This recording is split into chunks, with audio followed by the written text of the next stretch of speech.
அருகே கபஸ்தலத்தில் நடைபெற்ற தமிழ் மக்கள் கலை விழா. ஆயிரக்கணக்கான மக்கள் கண்டுகளித்தனர்.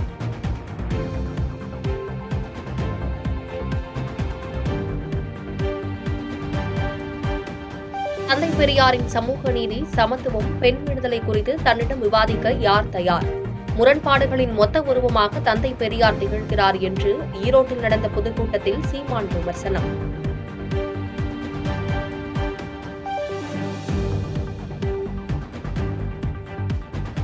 வேங்கை வயல் அண்ணா பல்கலைக்கழக பிரச்சினைகளுக்கு மக்களை சந்திக்க செல்லாத முதலமைச்சர் மதுரை டங்ஸ்டன் சுரங்கத்தை ரத்து செய்ததும் திமுக ஸ்டிக்கர் ஒட்டுவதற்காக உடனடியாக கிளம்பி செல்கிறார். டிராமா மாடல் அரசு எதற்கு முன்னுரிமை கொடுக்கிறது என்பது தெளிவாக தெரிகிறது என பாஜக மாநில தலைவர் அண்ணாமலை விமர்சனம்.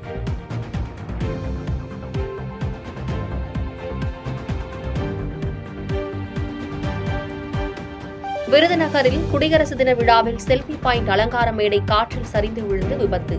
அருகே நின்றிருந்த நபர் ஒருவர் காயம்.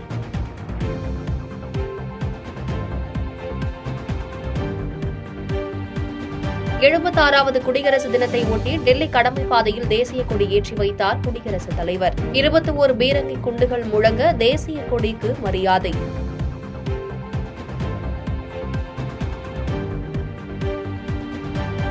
குடியரசு தினத்தை ஒட்டி டெல்லியில் முப்படை வீரர்களின் அணிவகுப்பு மரியாதையை ஏற்றார் குடியரசுத் தலைவர் திரௌபதி முர்மு. இந்தியாவின் பாரம்பரியமும் வளர்ச்சியும் என்ற கருப்பொருளுடன் அணிவகுப்பு.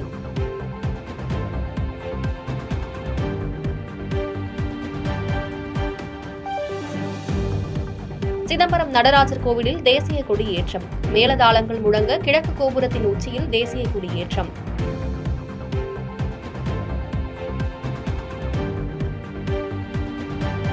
நெய்வேலி என்எல்சியில் தேசிய கொடியேற்றம். 2030ஆம் ஆண்டுக்குள் மொத்த மின் உற்பத்தி திறனை 20,000 மெகாவாட்டாக உயர்த்தி உற்பத்தி செய்யப்படும் என என்எல்சி சேர்மன் பேச்சு.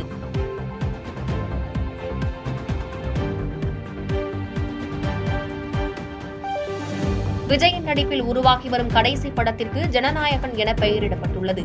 நெய்வேலியில் தொண்டர்களுடன் எடுத்த செல்பி பாணியில் போஸ்டர் வெளியீடு.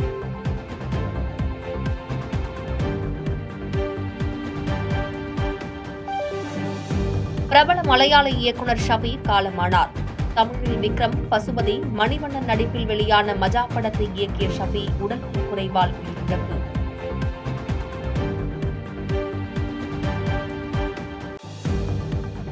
மத்திய அரசு துறைகள் மற்றும் மாநிலங்களின் சார்பில் 31 அலங்கார ஊர்திகள் பங்கேற்கும் என தகவல்.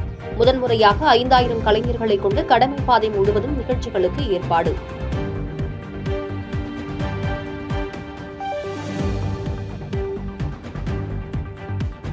கன்னியாகுமரி, கரூர், பெரம்பலூர், வேலூர் உள்ளிட்ட அனைத்து மாவட்டங்களிலும் நாட்டின் 76வது குடியரசு தின விழா கொண்டாட்டம்.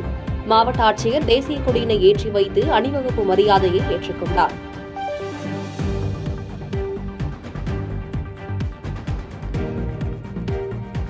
சென்னையில் நடைபெறும் குடியரசு தின விழாவில் கலை நிகழ்ச்சிகள் கோலாகலம். பள்ளிக்கல்லூரி மாணவிகள் நடனத்தை ஆளுநர் RN ரவி, முதலமைச்சர் ஸ்டாலின் உள்ளிட்டோர் கண்டு ரசித்தனர்.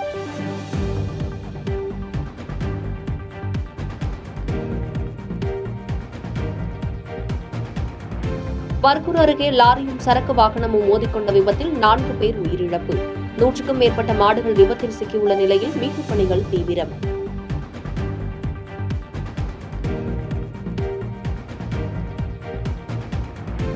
காசிமேடு மீன்பிடி துறைமுகத்தில் ரசாயனம் கலந்த மீன்கள் விற்பனை செய்வதாக விசைப்படகு மீனவர்கள் புகார். உணவு பாதுகாப்புத்துறை அதிகாரிகள் ஆய்வு செய்து ரசாயனம் கலந்த மீன்களை பினாயில் ஊற்றி அழிப்பு.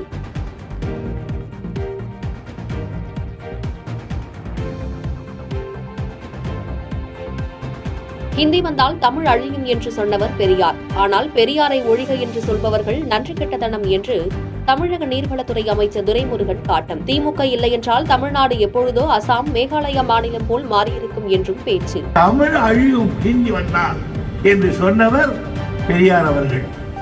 ஆனால் இன்றைக்கு அந்த பெரியார் ஒழிக என்கிறார் என்றால் இதை விட ஒரு நன்றி கெட்டத்தனம் வேறு ஏதாவது இருக்குமா? பெரியார் இல்லாவிட்டால் இந்நேரம் நாடு என்ன இருக்கும்? குட்டிச்சோராக போயிருக்கும். திராவிட முன்னேற்ற கழகம் மட்டும் இல்லைன்னு சொன்னால் இன்னைக்கு கூட அசாம் மாறி, மேகாலயா மாறி தமிழ்நாடு இருந்திருக்கும்.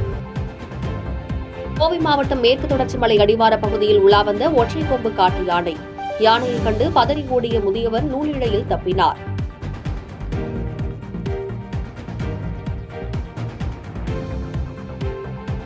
கடலூர் சிலுவை உரத்தை தனி ஊராட்சியாக மாற்றக் கோரி கருப்பு கொடியை கட்டிய கிராம மக்கள். குடியரசு தினத்தையும் கிராம சபை கூட்டத்தையும் புறக்கணித்து கருப்பு கொடி கட்டி எதிர்ப்பு.